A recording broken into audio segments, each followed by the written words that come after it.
What's up, everyone? Welcome to this day in Philly sports history for October 4th, 2024. I'm your host, Jim Montgomery. Welcome to a feel-good Friday edition of the podcast. We have a humongous Phillies show today, so stay tuned. But before we get into that, let's do a little bit of housekeeping. Follow me on social media, Jimbo_Mont, Twitter and TikTok, on Instagram, @PhillyJimbo, on LinkedIn, on Facebook, all of that good stuff. Subscribe to the YouTube channel. That's the best way to get any updates on the podcast. And then spread the word. Again, I've been saying it, but if you're enjoying it, chances are somebody else will. We got people in Wisconsin listening, so we are slowly spreading this thing. So spread the word. Let your friends, neighbors, people at work, soccer parents with you, whoever, let them know about the podcast. If you need any information about the Philadelphia Sports Hall of Fame induction class, all of that is in the description. The inductees, ticket information, huge Phillies-centric class this year. Looking forward to that. Perfect for a Red October. And then I can't mention much yet, but we are working, or I've been working with the team on a project that should be released soon. So stay tuned for that. I'll give you updates. But again, anything you need Philadelphia Sports Hall of Fame related is in the description.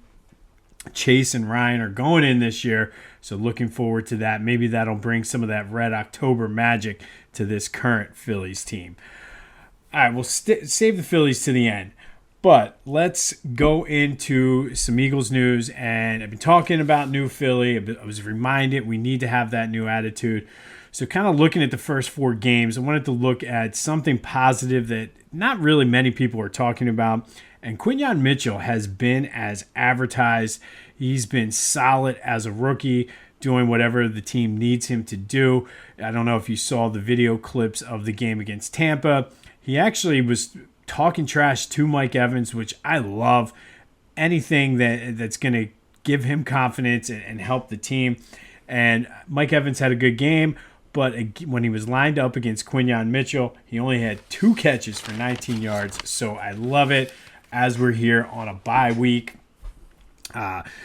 Just kind of hopefully stress-free from a football perspective and let us focus on the big Phillies games this weekend. Flyers ended the preseason last night with a 5-4 win over the Devils. Next stop is Vancouver next Friday. We will be doing a little Flyers preview next week, so stay tuned for that. And there was some Sixers news yesterday. I guess Joe was interviewed, and he was talking about managing his health for the playoffs. He said it is a team effort, and I actually like the fact that he said, you know what, it's going to be tough. There might be some arguments, but I need to kind of keep focused on what's going to happen for the postseason. And I like that because say what you want about Joe and how he comes up small in the postseason. I think some of that is supporting cast related as well. But he's a trooper. He'll go out there and play injured. He'll go out there and play with Bell's palsy, torn ligaments in his knee, a fractured eye, whatever you need. So he is tough, and I think we need to kind of help, or hopefully the team can help tone him back a little bit and almost save him from himself. But, I mean, I like it. They seem very focused and a different kind of focus than I've ever seen from this team. They realize there's a job in hand. And truthfully, the way that team is going into training camp right now reminds me a lot of the Phillies coming into this season. So I like what I'm hearing from Joe and like what I'm seeing early on in training camp. Let's just hope this is not me being Charlie Brown and Lucy's going to move that football on me, but we all know how that works out. Be sure to check out my boys over at the Clashing Conferences. The OG boys from the NFC East were on yesterday. Very feisty bunch yesterday, including Mike, the host. I don't know if it's because he's a Mets fan or what, but feisty bunch, very entertaining, good episode. And that is available wherever you get your podcasts as well as on YouTube. New baseball episode drops today. Should be fun. Phillies, Mets, Mike versus Lewis. They've been going at it all year. Let's see what they got going on. Again, available wherever you get your podcasts as well as on YouTube. And since it is Red October, go to Philly Goat. They are a one-stop shop for anything Red October related. They got the fans back.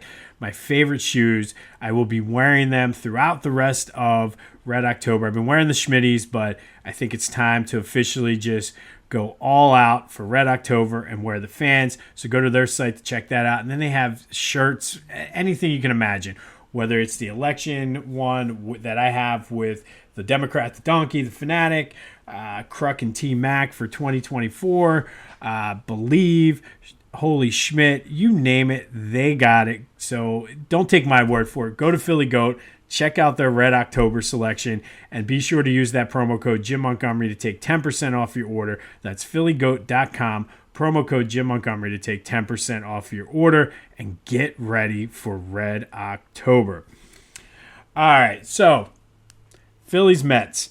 And I know a lot of people, and it is kind of hard to believe if you kind of think about it, but the way that the playoffs were set up since the Mets came into existence, there really was never really a chance, really since 94 on, is the only chance the Phillies and Mets have ever had to play in the postseason. And the one thing, and I've talked about it a lot, the Mets and Phillies very, very rarely are good at the same time. We had that little blip back in 07, 08, but for the most part, when one team's good, the other is bad. So the fact that they're finally playing in the postseason is a great thing. And I'll be honest, I said yesterday, didn't necessarily want to play the Mets. And not because I'm afraid of the team, not because I'm afraid of their fans, because Citizens Bank Park is a different beast in postseason than it is regular season. It's going to be difficult for them to get tickets. And if you are going to sell tickets, I told you about John Foley. My boy John Marks is doing the same thing. PHLY Sports is being very good with this. Go to them. Not only will you save the money for a ticket broker, but they'll guarantee that it gets to Phillies fans. And truthfully, I'm thinking about looking for Sunday, trying to get some tickets. But don't be a dope and sell your tickets to Mets fans. Go through John Foley or John Marks. Let them kind of post. I've seen some posts on Twitter. People are like, hey, I'm looking for tickets for Sunday. People are saying, hey, I'm looking to get rid of it. Again, it helps ensure that Phillies fans are going to get the tickets. And probably most importantly, you're going to save a shit ton of money on the Ticketmaster fees and resales, whatever they are. It's ridiculous. So be sure if you're going to sell tickets for that. But back to the Mets. Yes, they're hot. And that is the one thing that makes me nervous, not necessarily scared, because we saw it with the Phillies. When a team gets hot in the postseason, and it happens all the time in all sports, when a team gets hot, sometimes they're hard to beat. However, for me, I kind of took a deep dive inside myself and really reflected. I don't see any team beating the Phillies. The only team that can beat the Phillies is the Phillies themselves, and that's if the bats go cold, the bullpen blows up, Wheeler, Nolan, Sanchez struggle, Ranger goes back to how he was midseason, right around the time of the injury. That's the only thing that can beat this team. So I don't care if it's the Mets, Padres, Dodgers. Is it going to be tough? Sure. But again, I looked at it more as the road to the World Series. I feel like the matchup was better against the Brewers, and that was all I'm looking for. I'm not scared at all, especially against the Mets, because we know how this ends. Eventually, they're going to Met, and it's just a matter of when they're going to do it. But it should be an electric atmosphere. I don't think, as much as the Braves, for me, have overtaken the Mets as the big rival, and that's a lot of that is the recency bias, there's nothing better than Phillies Mets. And that goes back to when I started watching the Phillies back in the mid-'80s. And, I mean, you don't really need to do much but say Phillies Mets and know that it's going to be a good series. It's going to be a battle. What a game by the Mets, though, last night. I have to say, they looked like they were dead. And then Pete Alonso just, whew. I mean, that was incredible to watch. And you got to give credit where credit is due. And that's where it ends now. Because now it's Phillies Mets, postseason. No more love for the Mets. It's about the most love you'll see me ever give the Mets. But it is going to be a fun series. And I took a deeper dive because everybody keeps talking about, the Mets and Phillies, it was a 7-6 series. The Phillies won, so the Mets are right there. It's anybody's game. But if you really take a deep dive into those numbers, 7-6, 3 of those games, though, Taijuan Walker pitched. The mole himself for the Mets, Taijuan Walker, pitched. So if you take out the Taijuan Walker starts, the Phillies kind of dominated the Mets this year. So make of that of what you will. But there, to me, is my key stat. We'll do more of a preview of this series tomorrow. But I wanted to make sure I pointed that out, that of those 6 losses, 3 of them were the mole, Taijuan Walker. So we'll see what happens. But again, we'll get more into the preview tomorrow. The big question yesterday was who's going to be the number 2 starter. Is it going to be Sanchez or Nola? And Rob Thompson, in his interview, it almost seemed as though he was leaning towards Sanchez. I don't know if you necessarily need to make that decision yet, because I think a lot's going to be dependent on what happens if Wheeler struggles and somehow the Phillies lose tomorrow. And Ruben Amaro said this. He's like, you might want to put Nola on the mound for game 2 because of his experience in the postseason and pitching in big games for the Phillies. However, if Wheeler wins and the Phillies win on Saturday, it makes sense to me to put Sanchez, who's pitched way better at home than he has on the road, where Nola, he's going to give up a home run, but he just pitched well for most of the season. So I think that makes sense. The other key factor is Christopher Sanchez and his wife just had a baby, so maybe he's going to have that dad strength. We've seen that with athletes all the time. They come back from having a baby and just pitch lights out. So that's kind of an intangible X factor that you can't necessarily account for. But either way, I am pumped. Phillies, Mets. And truthfully, I think if we all take a moment and reflect and deep down, this is the series we wanted. Truthfully, just like last year and the year before, it would have been better to play someone else, but we wanted the Braves. So for me, yes, let's play the Mets.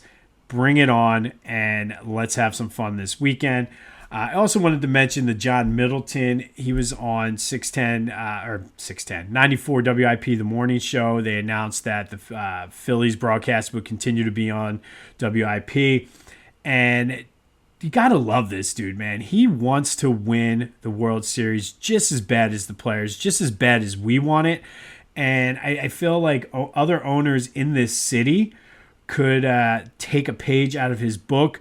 Mainly looking at the guy that is trying to build the Sixers arena down in Chinatown. Maybe if you have a little bit of love for the Sixers like you do the Washington Commanders, just kind of throwing that out there. But John Middleton is a class act, so I'm looking forward to seeing what they have. And I have this picture in my head of them winning, him holding the trophy up and Chase Utley style on Fox, national TV, saying, we got our effing trophy back. I don't know. Maybe that's just me. All right, so we're going to do a little bit of a double dip for our Red October great games in Philly sports history, or Phillies postseason history, I should say. And first, we're going to go back to 1977. And on this day in 1977, here's our bonus. It was Game 1 of the 1977 NLCS. None of the games from the NLCS in 77 made it, even though they were great games. It was a disappointing end for the Phillies. More on that in a minute. But in Game 1, this had the makings of a classic pitcher's duel. Steve Carlton, who won the Cy Young that year, was taking on Tommy John. And yes, kids, Tommy John, the guy that everybody says, oh, I'm having Tommy John surgery. He was a real person, real pitcher. He was the guy that was the first to do it, where they basically transplant a tendon in your elbow to make it stronger. So yes, he was a real person. He's not the underwear guy. It's not the name of the surgery. He was a real person. And he was the comeback player of the year, I believe, in 1977. So all of that to say, throw it out the window. It was the classic offensive battle. Greg Luzinski got it started for the Phils in the first with a two-run homer, scoring Mike Schmidt. Then Davey Johnson, yes, that Davey Johnson, and just because I had to look that up. So if you're wondering, Davey Johnson, who used to coach the Mets and the Nationals, yes, this is the Davey Johnson I'm talking about. I looked it up, and that's why I'm chuckling, because I'm like, wait a minute, Davey Johnson played for the Phillies only 1 year, only in 1977. He had a bases loaded single in the fifth that scored Larry Bowa and Mike Schmidt to make it 4-0 Phils. Dodgers got one back in the bottom of the fifth. And then Steve Carlton helped his calls out with an RBI single in the sixth. And it looked like the Phillies were going to cruise. They led 5-1 after six. Then the Dodgers came back in the bottom of the sixth, tied it up, and it was tied going into the ninth. And then in the top of the ninth, Bake McBride, Larry Bowa, Mike Schmidt all singled, coupled with a balk, and the Phillies scored 2 runs. Tug McGraw comes in and saves it, and the Phils win 7-5, breaking an 11-game, 62-year postseason losing streak. Up until that point, the last postseason game the Phillies had won was Game 1 of the 1915 World Series. Now, that 62 years is a bit misleading because it was only the 1950 World Series and the NLCS the year before. But 11 games, 62 years was broken on this day back in 1977. Phils beat the Dodgers 7-5 to take a 1-0 lead in the NLCS. Phillies did lose the next 3. That 77 NLCS was the Black Friday game, which truthfully the Phillies should have won the World Series, or at least gone to the World Series to play the Yankees that year. It would have been a great matchup, Phillies-Yankees, with Reggie Jackson, Steve Carlton, Mike Schmidt, and those great Yankees teams. But Danny Ozark made a bunghead move and did not sub Greg Luzinski for defense like he has done most of that season, and that led to the Dodgers actually winning that game and clinching the series. But on this day in 1977, the Phillies take a 1-0 lead in the NLCS with a 7-5 victory over the Dodgers in what should have been a pitcher's duel but turned into an offensive explosion. All right, and now for today's actual Red October great games in Phillies postseason history. Told you, we're going all out for Red October, Phillies, Mets, all of that. We're going to go back to 2009 and Game 4 of the NLDS. Phillies had a 2-1 lead over the Rockies. We're looking to close out the series in Colorado. They had won the night before in the top of the ninth when Ryan Howard hit a sacrifice fly. Victorino got them started early in the first inning with a home run. Jason Worth added another homer in the sixth. And Rockies came back, scored 1 in the sixth, and then got 3 in the eighth and had a 4-2 lead going into the top of the ninth. So it looked bleak for the Phillies. Looked like we were going to come back to Philly tied 2-2 for the clincher game. And I remember, I believe I had tickets for Game 5. So I was like, here we go. We're going to see a clinching game. But Greg Dobbs led off the ninth with a strikeout. And then that's prompted Ryan Howard to basically add to his legend. With 1 out in the ninth, he said to the players in the dugout, just get me to the plate, boys. And depending on who you talk to, I saw an interview with Jimmy Rollins. There may have been a few expletives in there, but the story goes, he said, just get me to the plate, boys. Rollins followed that up with a single. Victorino with a fielder's choice. So there's 2 outs. Chase Utley was up. Ryan Howard was on deck. Utley did an Utley thing and battled back. I believe it was an 0-2 count. Battled back and drew the walk, bringing up Ryan Howard, who then, of course, doubled to right center, scoring 2 runs. And then when Jason Worth hit a bloop single the next at-bat, Ryan Howard scored, giving the Phillies the 5-4 lead. Brad Lidge came in and saved it, and the Phils moved on to the NLCS for the second straight year. But the legend of Ryan Howard, and I never understood this, and I'm going to go on a little rant like I tend to do all the time when it comes to certain players. But Ryan Howard was always called not clutch. He strikes out too much, blah, blah, blah, blah, blah. But this is the perfect example. He did stuff like this all the time. He hit the sacrifice fly the night before for the game-winning RBI. He doubled in 2 runs to tie the game, then scored the game-winning run. I never understood the Ryan Howard hate. So this is turned into a Ryan Howard appreciation post here in Red October. But our Red October, great games in Phillies postseason history. Game 4, the 2009 NLDS, when Ryan Howard said, just get me to the plate, boys, and followed through and delivered with a 2-run double, scored the go-ahead run, and then Brad Lidge, who struggled in the 2009 season, was able to come in, save the game. Phils move on to the NLCS. All right, on this day in 1977, Phils beat the Dodgers 7-5 to win Game 1 of the NLCS, and a game in which they had a big lead, blew it, and came back to win it in the 9th. They unfortunately would go on to lose that NLCS, but that happened on this day back in 1977. It's Phillies-Mets, and I'm not going to ask you if you're scared. I'm not going to ask you who's going to win yet. That'll be tomorrow's episode. But question of the day, how many games do you think this series is going to go? 3, 4, or 5? I think this has a 5-game series written all over it. We're going to be stressing, but it's going to be fun. But what do you think? 267-495-8531. That'll get you in. How many games does this series go? Does it go the distance? Do the Phils win it before? Do the Mets win it before? Let me know your thoughts. 267-495-8531. That's the Back to the Future voice and text line. We will have our Phillies-Mets preview tomorrow. Be sure to go to Philly Goat, get all your Red October gear. Let me know your thoughts on how many games this is going to go. And buckle up. It's going to be a fun weekend in South Philly. I cannot wait. This has been This Day in Philly Sports History for October 4th, 2024. My name is Jim Montgomery. Go have yourselves a Friday. And until next time, go Phils.